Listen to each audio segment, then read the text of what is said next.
금요일 기분이 무심무심 풍기는 이 오프닝 음악과 함께 신율의 뉴스 정면 승부 3부 이번 주 승부 시작하겠습니다.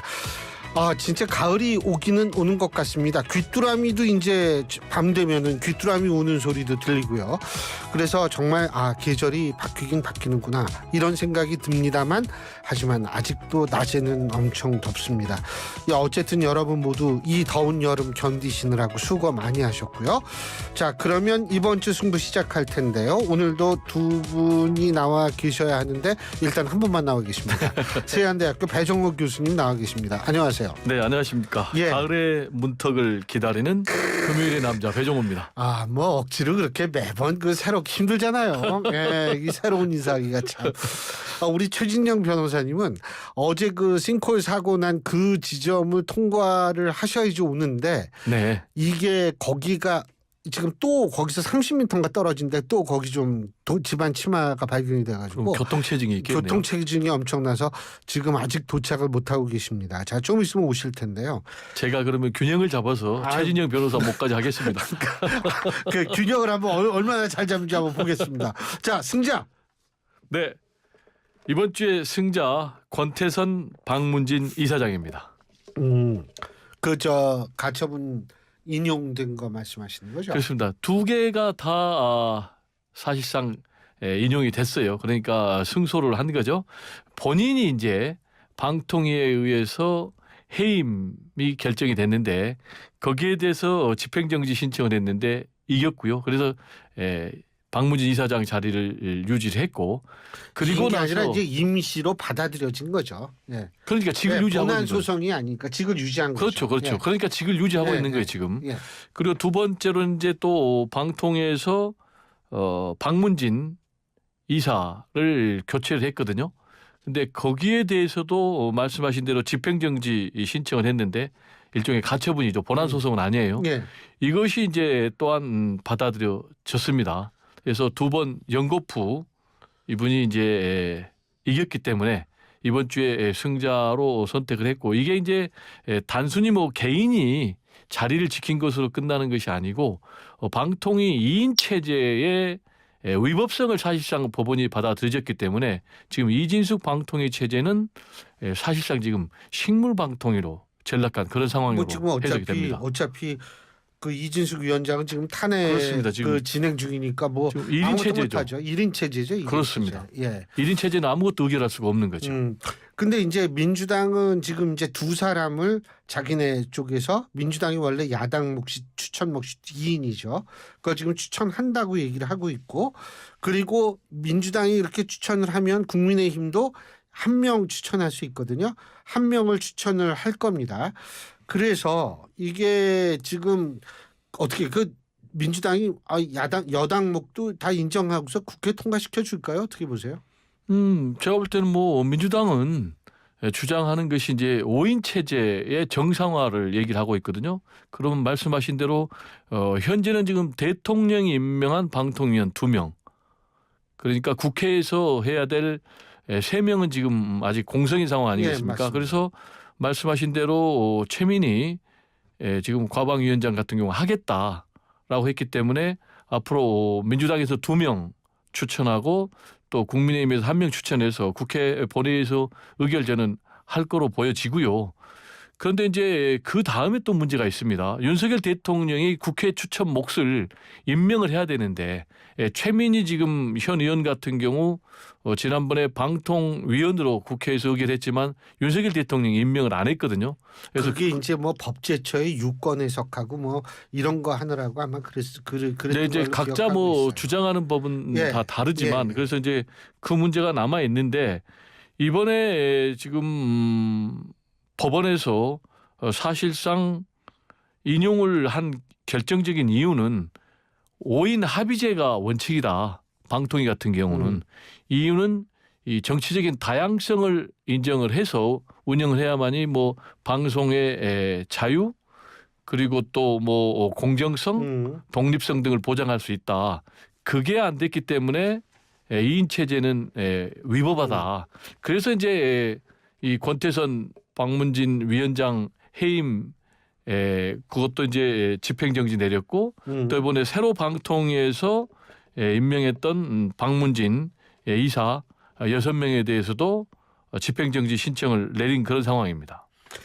그래서 근데 뭐 이게 이제 우리가 좀 주목해야 될 거는 이게 이진숙 방통위원장 탄핵에 어떤 영향을 미칠 것인가 이런 건데 지금 방통위에서는 이걸 지금 항고를 했죠. 네.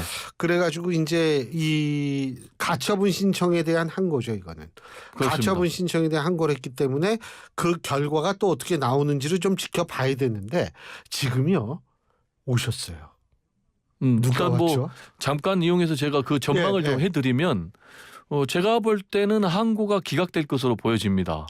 그 이유는 권태선 박문진 이사장의 인용에 대해서 해임 처분 방통위 집행정지 거기에 대해서도 방통위가 항고를 했거든요. 네. 근데 역시 이인체에서는 위법하다라는 그런 논거로 기각을 했기 때문에 역시 똑같은 이유예요. 그래서 제가 볼 때는 고법에서도 항고가 내려질 것이다. 그러면 이제 앞으로 본안 소송이 남았거든요. 그럼 이제 본안 소송 같은 경우는 대략 한 1년 정도가 걸린다고 그래요. 그러면은 1년 더 걸리죠. 1년 정도는 일단 최소 1년입니다. 그렇게 되면은 그때까지는 이제 박문진 이사진은 기존의 체제가 그대로 되는 거죠. 그러면 기존의 체제는 어떻게 돼 있느냐면은 이제 문재인 정부 시절에 구성된 거거든요. 맞아요. 그래서 6대 3으로 야권이 우세한 그런 상황이에요. 그러면 이제 야권이 우세하면 어떻게 되느냐? 지금 현재 MBC 사장이 안영준 사장이거든요. 임기가 2026년까지인데 지금 이 안영준 사장을 새 박문진 이사 구성을 통해서 교체해서 방송을 장악하겠다라는 것이 사실상 여권의 입장인데 거기에 대해서 지금 제동이 걸린 상황입니다. 뭐 우리가 지금 항고 결과 어떻게 될지는 거는 좀 두고 봐야 되는 거고 드디어 최진영 변호사께서 오셨습니다. 아니 현장 중계 좀 해주시죠. 그저 어때요 지금? 금요일에 균형남 최진영 변호사입니다. 균형남이 아니라 지강남이에요. 지강남. 네, 뭐 연속 지각. 그러게요. 그 송구하고요. 아유, 그 어때요? 그 길. 바로 지금 옆은 바로 그 길은 아니고 옆을 왔는데 전체적으로 지금 공사하고 뭐 때문에 무지하게 막히네요. 저로서도 진짜 당혹스러워가지고 좀 전까지 라디오에서 지금 배정우 교수님의 말씀 균형을 맞춰주신다고 하는데 현저히 불균형스럽게 말씀하셔가지고 팩트만 딱 제가 좀 얘기했잖아요. 균형을 드리겠습니다. 정확한 전망. 아니, 그래서 승자 누구세요? 저의 승자 예. 김문수 고용노동부 장관과 검찰 둘을 꼽았습니다. 공동 금메달. 혹시 늦게 오다 보니까 지금 약간 컴퓨터 회로가 혼선 온 건 아니죠? 저는 현저히 정상이고요. 균형 좀 맞춰주시면 감사하겠는데요. 그렇습니다. 어쨌든 그 김문수 장관 민주당의 정말 엄청난 태클에도 불구하고 장관 인준 청문회를 초토화시킨 다음에 결국 그 오늘 김문수 장관 임명을 했습니다. 오늘 좀 전에 그 YTN 그 라디오 소식을 봤더니만 용산에서 대통령께서 직접 임명장을 수여하시고 또 김문수 장관 사모님에 대해서도 또 꽃다발을 줬다는 그런 소식이 들리고 있는데요. 민주당 같은 경우에 이념 공세를 했죠. 사실 저는 환노위 민주당 출신 국회의원들 중에 김문수 장관보다 노동 분야의 전문성을 가지고 있는 사람은 손들고 한번 나와봐라고 좀 질문하고 싶습니다. 아시다시피 김 장관 같은 경우에는 삼선 국회의원 그리고 또 재선 경기지사와 함께 평생을 노동운동에 헌신해왔던 분입니다. 그렇기 때문에 이념 논쟁으로 친다고 하면 그럼 민주당에서는 뭐 이념 논쟁으로 해가지고 국민들 눈높이에 맞출 수 있는 사람이 얼마나 됩니까? 결국 장관이 정무직이긴 합니다만 핵심은 고용노동부 이 부분을 어떻게 이끌어갈 것인가에 대한 질문이 있을 수밖에 없는 것인데 그런 질문은 하나도 안 하고 내내 이른바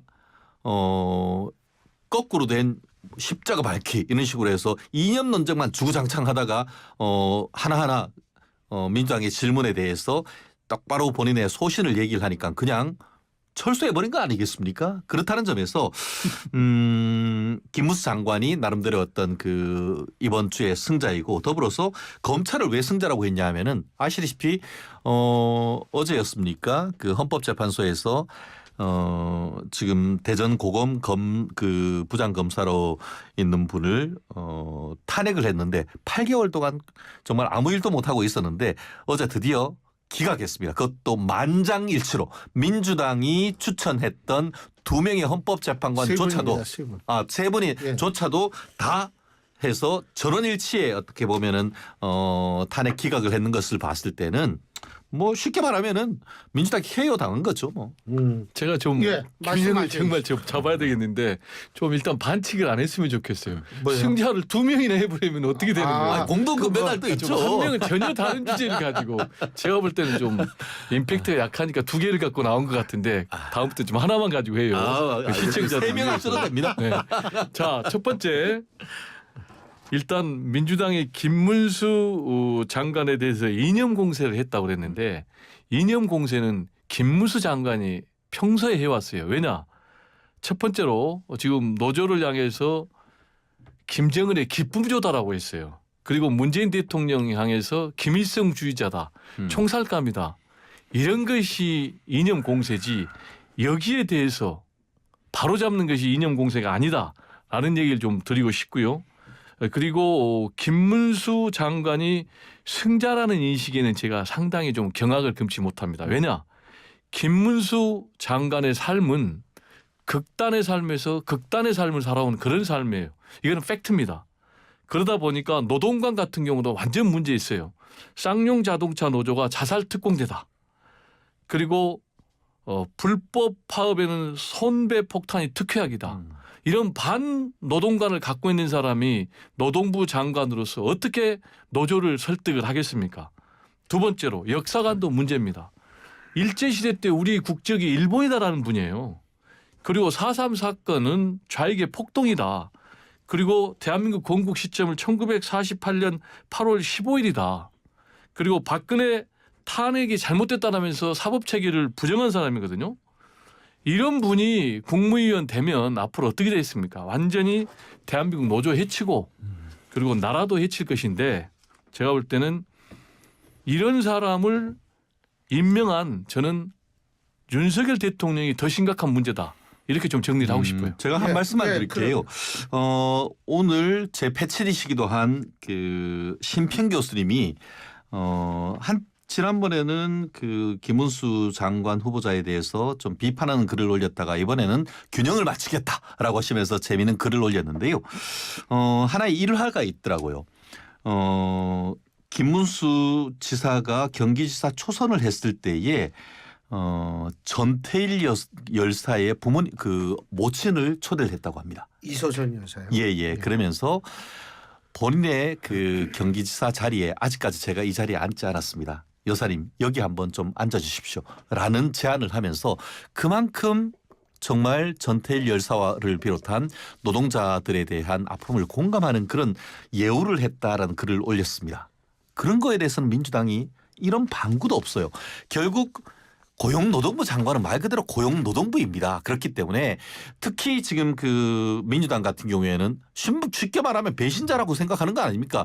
왜 좌파 쪽에 있다가 전향을 해가지고 우파로 갔느냐 했기 때문에 그 어떤 사람들보다 더 강하게 민주당은 공격하는 모습을 보였는데요. 그럼에도 불구하고 어쨌든 그 김문수 장관 같은 경우에는 그 강골 어떤 노동운동을 했던 부분을 비롯해서 그의 평생의 삶의 궤적 특히 노동에 대한 어떤 좌우 균형 있는 시각 이런 부분을 가지고 한다고 하면은 현재의 지나치게 뭐 이른바 그 민주당의 노란 봉투법이라든가 이런 부분으로 해서 지나치게 좌편향적 노동자 편향적인 어떤 그런 국회에 대해서 나름대로 전략가로서 또 굉장히 경륜으로서 어떻게 보면 경영자와 그 노동자 측을 균형을 잡을 수 있는 균형추 역할은 저는 충분히 할 수 있다는 점에서는 이번에 그 김문수 지사를 저는 승자로 꼽는 데 부족함이 없다고 봅니다. 예, 제가 하실 짤막하게, 말씀 있죠. 짤막하게 짤막하게 질문을 하시는 광고하고 나서. 짤막하게 광고 듣고 사부에서 하세요. 듣고 하자고. 네, 사부에서 네. 짤막하게 네. 하세요. 사부에서. 그러고 이제 뭐 저 패자도 하셔야 되니까. 예, 네. 자, 3부 순서는 여기서 줄이고 잠시 뒤 4부에서 뵙겠습니다. 신율의 뉴스 정면 승부 4부 시작합니다. 3부에 이어서 이번 주 승부 계속할 텐데요. 지금 이 자리에는 최진영 변호사, 세한대학교 배종호 교수 두 분 나와 계십니다. 네, 그저 우리 3부에서 짧게 플러스 그 뭐죠? 패자. 패자. 제가 우리 변호사님께 발언 기회를 드리고 싶은데요. 김문수 장관이 이 균형 잡힌 노동관을 갖고 있다 이렇게 평가를 하셨는데 아시겠지만 이제 이 쌍용차 노조 사건에 대해서는 사법부가 국가폭력으로 정의를 내린 거거든요. 근데 여기에 대해서 자살 특공대라고 김문수 장관이 얘기를 했어요. 그리고 무노조를 찬양한 분인데 이런 김문수 장관의 뭘 근거로 균형 잡힌 노동관을 갖고 있다고 얘기를 하신지 좀 근거를 얘기해 주셨으면 좋겠고 그리고 패자까지 또 짧게 얘기를 하면 네. 저는 그럼 이제 최인영 변호사님이 아울러서 말씀해 주시면 그러겠죠. 그럼요. 네. 네, 윤석열 대통령과 한동훈 두 분이 공동 패자다. 이유는 5번째 충돌을 지금 했단 말이에요. 그런데 이제 기존의 충돌보다 이 의료대란 해법과 관련한 충돌은 상당히 심각하다. 왜냐 공개적으로 충돌을 했고 또 민생 최대 현안이라는 점에서 굉장히 이 파장이 큰데 뭐 다 아시겠지만 의대 정원 증원과 관련해서 한동훈 대표는 유예를 요구를 했고요. 공개적으로. 또 윤석열 대통령은 국민 브리핑 자리에서 공개적으로 이걸 철저하게 거부를 했단 말이에요.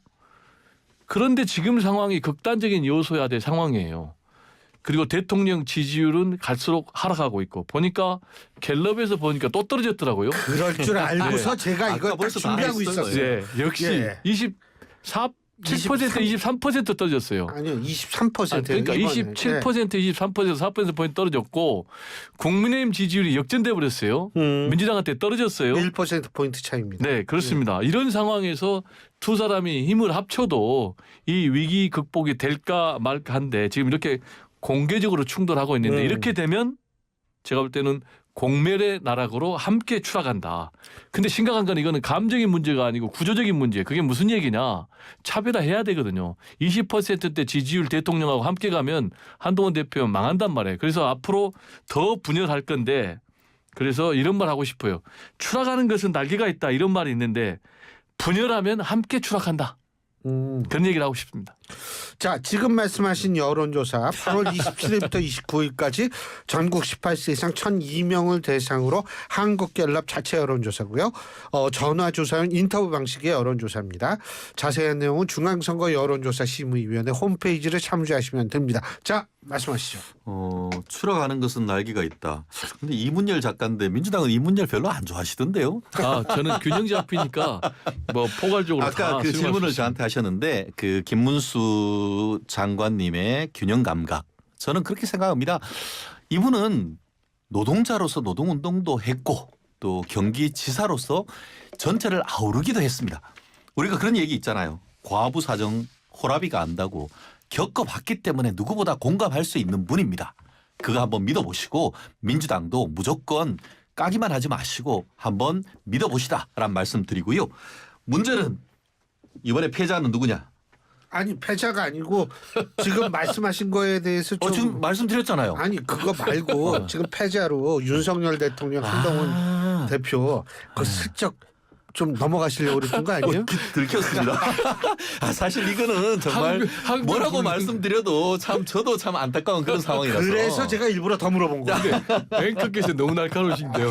그렇습니다. 근데 뭐 어쨌든 그 어제 그 대국민 그 정책 이슈에 대해서 브리핑을 하시면서 윤석열 대통령께서 그런 갈등 없다. 어쨌든 정말 소통을 많이 하고 경우에 따라서는 여당에 있는 국회의원 분들이 청와대 이제 청와대가 아니죠. 용산에 직접 오셔가지고 서로 이야기도 나눈다라는 것을 했을 때에 너무 염려하지 마시라라는 그런 말씀을 했고 실제로 또 한동훈 대표 같은 경우에도 소통하는데 문제가 없다라고 해서 확인을 서로 해주었습니다. 다만 말씀보다 행동이 보여야 국민들이 안심할 거 아니겠습니까? 민주당에서 지금 비판하는 것처럼 전국에 대해서 무한 책임 있는 것은 정부 여당입니다. 그렇기 때문에 말씀은 그렇게 하시지만 국민이 불안한 건 사실 아니겠습니까? 이슈를 두고 지난번 8.15 김경수 전 지사의 복권과 관련해서도 갈등이 보였고 이번에도 보면은 지금 뭐 특히 의료정원과 관련해서 서로 다른 의견을 내니까 원래 오늘 저녁에 다 같이 모여서 그냥 같이 식사하기로 아마 했는데 그랬죠. 그것도 지금 하지 않은 그런 모습을 보면서 어제 연차대도 안 갔고. 예, 그런 것을 보면서 국민들이 사실은 좀 조마조마하지 않습니까? 조마조마하다는 말씀이 그 키워드가 딱 맞다는 그런 생각인 것 같은데요. 그렇다고 하면은 뭐 할 거 있습니까? 이번 주말에도 윤 대통령께서 한동훈 대표 불러가지고 같이 식사하고 원내대표단하고 같이 하는 그런 모습을 보인다고 하면은 뭐 오늘 좀 전에 그 갤럽 여론조사 얘기를 하면서 최근에 뭐 아까 제가 오면서 들었습니다만 5월 이후에 가장 낮은 어떤 그 지지율을 보낸다고 하는데 이때 비상한 상황에서는 비상한 수단을 쓰는 겁니다. 뭘 견주고 전주고 할 게 뭐 있습니까? 이럴 때 같이 화합하는 모습을 한번 같이 보여주는 모습 저는 국민들이 기대할 것이라고 저는 생각합니다. 요게 사실 제가 앞서 일부에서도 말씀드렸는데 29%예요. 지금 자기가 보수라고 생각하는 응답자가 대통령 지지율 23% 나왔죠. 근데 이게 플러스 마이너스 3.1이니까 오차 범위를 벗어난 예. 수치. 그러니까 다시 말해서 보수층 중에서도 윤석열 대통령에 대한 지지를 거두는 사람들이 지금 생겨나고 있다는 거. 이거를 사실 직시해야 된다라는 생각을 해요. 예.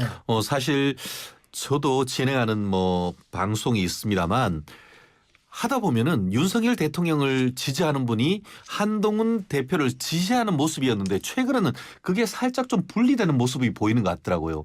한동훈 대표를 지지하면서도 윤 대통령에 대한 지지를 조금 거두는 그런 느낌? 그리고 윤 대통령을 지지하면서도 한 대표에 대한 지지를 좀 거두는 그런 느낌을 조금 가는 부분이 있어서 지금 그 신 교수님이 지금 지적하는 그런 모습은 지금 자유우파 특히 그 정부 여당과 대통령실은 반드시 눈여겨 봐야 될 그런 포인트이면은 틀림없다고 맞습니다. 봅니다. 예. 예. 제가 좀 짧게 첨언하면요. 짧게 하세요. 사람이 좀 실수나 실패를 통해서 뭔가 교훈을 얻어야 되잖아요. 그럼 4월 10일 총선에 참패했잖아요. 그래서 대통령이 국정운영 기조 바꾸지 않으면 안 된다라는 걸 깨달았는데 지금 국정운영 기조가 전혀 안 바뀌고 있잖아요. 지금 뭐 윤석열 대통령 같은 경우는 계속해서 야당 때리기 또는 뭐 대결 정치 통해서 보수 지지층을 뭐 똘똘 뭉쳐가지고 가겠다라고 했는데 말씀하신 대로 지금 23%까지 떨어졌거든요. 그렇다면 지금 윤석열 대통령은 심지어 한동훈 대표와까지도 대립각을 세우고 있는데 이제는 정말 여기서는 국정 운영 기조를 바꿔야 된다. 그렇지 않고 20%까지 깨진다면 이건 답이 없는 거예요. 정권 유지가 안 되는 거예요. 그래서 이런 부분을 일단 뭐 가까우신 분들이 보니까 윤석열 대통령이 이번 국민 브리핑에서 그랬잖아요. 자신에게 전화도 오고 국민의힘 의원들이 또 찾아도 온다고 그랬잖아요. 그럼 그분들이 계속 딸랑딸랑 아부만 하지 말고 이런 좀 쓴소리도 전달하고 또 우리 최진영 변호사님 말씀처럼 한동훈 그리고 윤석열 이 두 분은 함께 가지 않으면 공멸하거든요. 그래서 두 분이 좀 대승적 차원에서 감정고를 메워서 좀 함께 갈 필요가 있다라는 얘기 좀 드립니다. 말씀은 자, 외우기를 바라는 것 같은데 그거하고 이제 패자 말씀이십니다. 말씀은 외우기를 바라는데 불난집에 부채질 하는 것 같아요. 아니에요. 이게 꼬꾸러지면 안 되죠.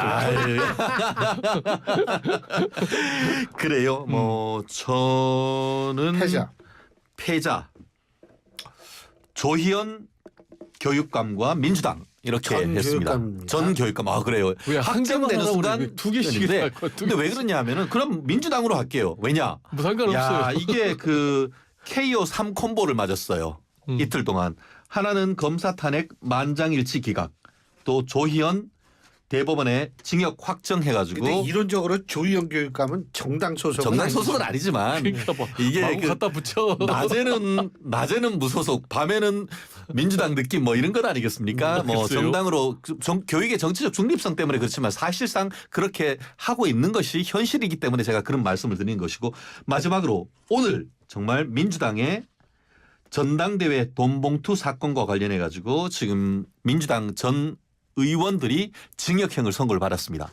이 정도 K협회 당했다고 하고 이번 주에 패자로 하는데 부적음이 없는 건 아니겠습니까? 그렇다는 점에서 민주당은 이 부분에 대해서 대국민 사과라도 해야 되는 건 아니겠습니까? 말씀드린 것처럼 지금 검사 탄핵과 관련해 가지고는 제가 알기로 대한민국 그 정부 수립 지금 70전이 넘어가는데 지금 역사에 33명 탄핵이 발의가 됐습니다. 그중에 지난 21대 국회에서 13명, 이번 22대 국회에서 7명, 20명을 그 민주당 정부에서 지금 마구무자비하게 지금 그 탄핵을 하고 있는데 그것 중에 지금 인용된 게 하나라도 있습니까? 심지어 민주당이 추천했던 그 헌법재판관님조차도 이거는 기본이 안 돼 있다는 건 아니겠습니까? 일시 장소 누구를 상대로 뭐 했는지조차도 특정이 안 돼가지고 더 나아가 살필 필요 없이 이의 없다고 기각했다고 하는데 만약에 내가 사건을 변호사한테 맡겼는데 판결문에 더 나아가 살필 필요 없이 이의 없다고 발로 팍 차버렸으면은 당사자를 어떻게 했겠습니까? 변호사한테 가가지고 착수금 돌려주세요. 그런 사건이란 말이에요. 그렇기 때문에 이 사안에 있어서는 추가적으로 지금 검사 4명에 대해서 탄핵 청문회도 하고 하는데 결국 을지문덕이 그 수나라 장수 우중문해한테 해서 만족한 줄 알고 이제 돌아가십시오 하는 그 얘기 정말 하고 싶은데요. 앞으로 아마 이 판결에 기해 가지고 아마 나머지 검사에 대한 어떤 탄핵 절차도 상당히 브레이크가 걸리지 않을까 싶은데 그럼에도 불구하고 고 했을 때는 그 역풍 온전히 민주당이 맡아야 될 것입니다. 네, 말씀하시죠. 이번에 이제 헌재 탄핵 심판과 관련해서 두 가지를 얘기를 했어요. 검사가 탄핵 대상이 아니다라는 것은 잘못됐다라고 얘기를 했고 이거는 이정석 검사 측에서 주장한 거예요. 두 번째로 국회가 탄핵 소추권을 남용한다. 이것도 잘못된 것이다. 분명히 얘기를 했고요. 그리고 현재 지금 탄핵 심판에 지금 넘겨진 검사가 3명 아닙니까? 최초로 지금 대한민국 헌정사상 넘겨진 검사가 안동환 검사인데 이 안동환 검사 같은 경우는 5대 4로 아슬아슬하게 기각이 됐다라는 말씀을 좀 드리고요. 그리고 지금 말씀하신 이정섭 검사 탄핵 심판과 관련해서는 탄핵 소추안이 부실하기 때문에 헌재가 기각을 했어요. 부실한 이유는 첫 번째로 말씀하신 대로 이 검사의 비의 사실이 구체적으로 특정이 안 됐어요. 그러면 검사의 비의 사실이 구체적으로 특정이 안 된 이유는 두 가지예요. 이때 당시에 국회 법사위원장이 국민의힘 소속입니다. 이때 제대로 지금 탄핵 소추안을 안 한 거예요.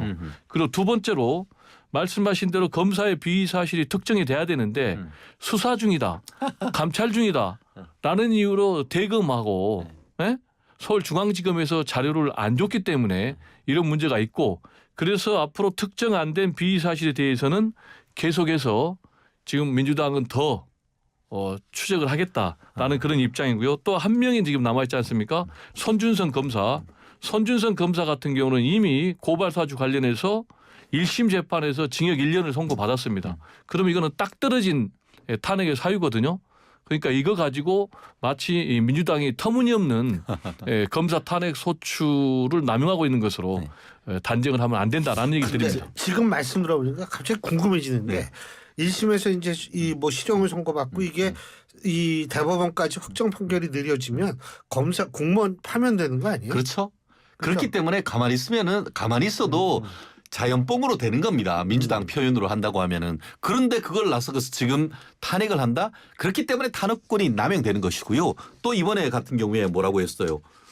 민주당 논리라고 한다고 하면은 1심, 2심, 3심까지 유죄 확정 판결이 되면 그때 탄핵을 해 소추를 해도 되는 겁니다. 그런데 지금 탄핵에 대한 증거라고는 꼴랑 신문기사 몇 개 첨부해가지고 내가지고 심판할 대상조차도 없다고 하면서 기각해버린 건 아니겠습니까? 그렇기 때문에 그 자체가 탄핵 심판권 남용인 것이고 결국 지금 해서 또 새로 한다라고 얘기하는데 그 또한 법적으로 말도 안 되는 소리예요. 뭐냐? 탄핵 절차는 형사소송법 절차 규정을 준용하도록 되어 있습니다. 그런데 형사소송법에서는 어떻게 돼 있죠? 기판력 아시죠? 일사부재리. 이미 확정이 돼버리면 더 이상 똑같은 사건으로 해서 처벌을 못합니다. 탄핵도 마찬가지인 거예요. 그러면은 이번에 기각돼 버렸기 때문에 똑같은 사안이란 말이에요. 거기에 다른 증거를 가지고 와도 일사부재리 효력이 있어서 새로 탄핵을 할 수가 없단 말이에요. 그런데 그런 부분에 대해서는 국민들한테 하나도 얘기를 안 하면서 마치 나중에 이제 유죄가 되거나 하면은 또다시 지금 탄핵 절차를 진행하겠다라고 하는데 그 말 자체가 스스로 탄핵에 대해서 무지한 것이고 나아가 그거에 대해서 탄핵 절차를 남용한다는 것을 자인하는 것에 다름없는 것이죠. 알겠습니다. 하실 말씀 있죠? 플러스 승부처. 네. 네. 일단 지금 말씀하신 게 뭐 신문 기사 붙여가지고 했다라고 얘기를 하는데 그건 너무 사실과 다르거든요. 왜냐하면 안동환 검사 같은 경우는 간첩 조작 사건 피해자 유성 씨 대북 송금 혐의로 뒤늦게 보복 기소한 이거는 구체적인 팩트가 있었기 때문에 아슬아슬하게 5대4로 기각이 됐다는 걸 말씀드리고 손준성 고발 사주 의혹 관련해서도 구체적으로 있고요. 그리고 이정섭 검사 기각이 됐지만은 뭐 범죄 경력 조회 무단 열람이라든지 또는 뭐 리조트 이용 부정 청탁 이런 게 구체적인 사실이 있으니까 신문 기사를 뭐 붙여서 했다라는 건 사실과 다르고요. 그 다음에 뭐 가만히 놔둬도 대법원에서 확정 판결되면은 결국은 파면된다라고 말씀하셨는데 탄핵 심판하고 형사 재판은 분명히 다르잖아요. 그리고 대한민국 지금 헌정사에서 검사가 지금 탄핵돼 가지고 파면당한 사례는 없지 않습니까? 그렇다고 뭐 검찰이 제대로 징계하는 것도 없잖아요. 그래서 저는 한 번 정도는 특히 손준성 검사 같은 경우는 제가 볼 땐 형사재판대로 가더라도 탄핵 파면을 해야 된다. 그리고 형사재판 3심까지 끌으려면은 앞으로 몇 년 기다려야 될지 모르잖아요. 그러니까 이 부분은 빨리 검사에서 제가 볼 때 탄핵 파면해야 된다. 이런 주장입니다. 모든 재판이 승부처. 이재명 대표 재판처럼 늘어지지는 않습니다. 승부처. 자, 승부처. 이재명 지금 대표 같은 경우도 재판은 대한민국 사법체계에 따라서 정당하게 이루어지고 있다는 얘기를 하고요. 자, 승부처는 뭐 한동훈 그리고 이재명 대표 일요일 날 회담입니다. 네, 2시에 만나죠. 네. 예. 왜 승부처예요? 그러니까 누가 이겨요? 이거 회동하면 둘 중에 하나가 이기는 겁니까? 제가 볼 땐 두 사람이 다 져야 됩니다. 누가 국민이 이겨야 돼요? 이겨야지. 국민이. 국민이 이겨야 국민이 됩니다. 이겨야죠. 와, 이 멋있는 네. 여기가 지금 무슨 유세장이 이 두 사람이 근데 서로 이기려고 하니까 지금 네. 문제예요. 지금 두 사람이 서로 지고 국민이 이기려면은 어떻게 해야 되느냐. 두 가지가 반드시 결론이 나와야 됩니다. 민생 관련 해법이 반드시 결론이 나와야 되고 오케이. 정치 복원이 반드시 돼야 되고 그리고 민생 관련해서는 반드시 의료 대란 해법 나와야 된다. 강조드립니다. 알겠습니다. 너무나 자, 잘했죠? 예. 승부처. 승부처 서울 고등법원입니다. 1분 아까 30초 제가 남았어요. 간단하게 얘기할게요. 아까 그 승자를 우리 그 박문진 이사장이라고 얘기했는데 3세판입니다. 실질적으로 행정법원 사건은 서울 고등법원에 다 가서 거기에서 즉시항고 항고심 절차에서 결정이 되는데요. 제가 여기 뭐 내기할 수도 있습니다. 내기하죠. 우리 밤 내기해서 첫 내기는 제가 이겼고 아니 이러면 근데 내기는 밥을 안 어떻게 사요. 내기만 하고서 진짜 뭘 내야 될 거 아니에요. 근데 이 내기도 사건은 끝나, 제가 그냥. 말씀드렸듯이 약속 이행을 좀 왜냐하면은 하세요. 이 부분은 뒤집어질 가능성이 매우 높습니다. 왜냐하면은 그럼 이미 내기하자고요. 박문진 이사장이었던 고영주 이사장이 집행정지 신청을 문재인 대통령 때 했는데 그때도 그 가처분 절차는 기각시켰습니다. 다만 본안에 갔을 때에 고영주 이사장이 승소를 했습니다. 그렇기 때문에 전례가 있는 부분이 있어서 서울 고등법원이 승부처가 되는 것이고 거기에서는 행정법원과는 사뭇 다른 결정이 나올 것이라고 강력히 예측을 해봅니다. 자, 승부처가 너무 약해서 밤 내기 콜. 콜 좋습니다. 아, 이거 갑자기 분위기 좋아지네. 그 시간 얼마나 걸려요? 생각보다 오래가 안 걸립니다. 어느 정도요? 제 생각에는 2달 내로는 결정될 가능성이 2달 크고요. 내로? 그러고 더불어서 지금 헌법재판소도 이진숙 그 탄핵에 대해서 생각보다 빨리 갈 가능성이 있습니다. 네 분이 그만두니까. 예, 그렇기 때문에 이 부분을 한다고 하면 9월 내지 10월 초까지는 결정 날 가능성이 높다고. 알겠습니다. 근데 어쨌든 내기는 내기니까 예. 우리 둘이 증인을 하면 돼요. 근데 부담 내기를 가지셔야 해도 돼요. 짝수가 안 자, 지켜요. 알겠습니다. 자, 오늘 두 분 말씀 여기까지 듣겠습니다. 고맙습니다. 감사합니다. 감사합니다. 예, 지금까지 최진영 변호사, 세안대학교 배정호 교수 두 분과 함께했습니다.